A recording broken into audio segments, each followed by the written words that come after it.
కూటమి ప్రభుత్వంపై వైసీపీ నేత రాచమల్లు శివప్రసాద్ రెడ్డి తీవ్ర విమర్శలు గుప్పించారు. పాలన కంటే ప్రధాని మోదీకి భజన చేయడమే కూటమి ప్రభుత్వానికి ఎక్కువైందని మండిపడ్డారు. జగన్ హయాంలో పూర్తయిన ప్రాజెక్టులకు స్టిక్కర్లు వేస్తూ చంద్రబాబు క్రెడిట్ దొంగలిస్తున్నారు అని ఆరోపించారు.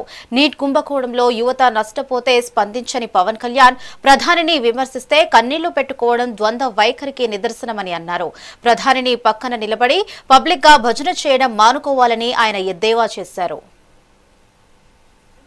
ఆ మీటింగ్ చూస్తే నేను గాని మీరు గాని ఈ రాష్ట్ర ప్రజలు ఎవరు టీవీలో చూసినా కూడా ఈ రాష్ట్రంలో పాలన కనిపించదు, భజన కనిపిస్తుంది.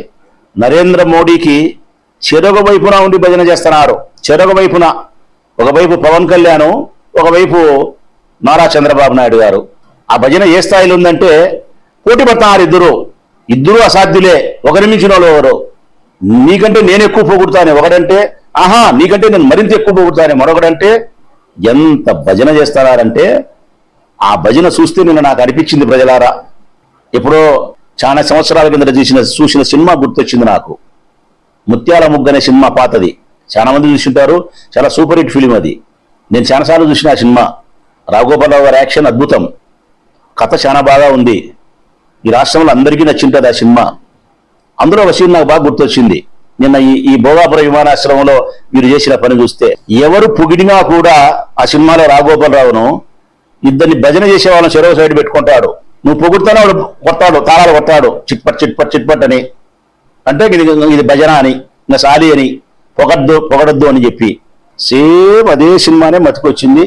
ఒక్కసారి మీకు కూడా ఒక సెకండో ఒక అర నిమిషమో ఆ సీన్ చూపించాలనే కోరిక నాకుంది. ఒక్కసారి చూడండి, ఒక నిమిషం. అది న్యాయం కోసం వాళ్ళు ప్రశ్నించినప్పుడు మీకు కన్నీళ్లు రాలేదా? నరేంద్ర మోడీ గారిని దూషించినప్పుడు మాత్రం కన్నీళ్లు వచ్చినాయి. యువత జీవితాలు అన్యాయం అయిపోయినప్పుడు మీకు పన్నీరు వచ్చిందా? మీకు కన్నీరు కాకుండా పన్నీరు వచ్చిందా? మీకు ఒక్క రోజన్నా మీరు ఆ యువత పక్షాన ఒక్క మాట మాట్లాడినారా?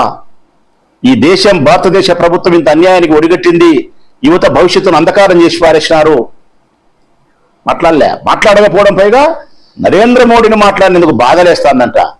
నరేంద్ర మోడీని మాట్లాడినందుకు బాధలేసిందని చెప్పేదానికంటే పిల్లల యొక్క భవిష్యత్తు నాశనం అయిపోయిందని చెప్పి నేను బాధపడినానని చెప్పి నువ్వు చెప్పింటే గనా ఈ రాష్ట్ర ప్రజలు, ఈ రాష్ట్ర భవిష్యత్తు అయినటువంటి యువతి యువకులు సంతోషపడిందరు.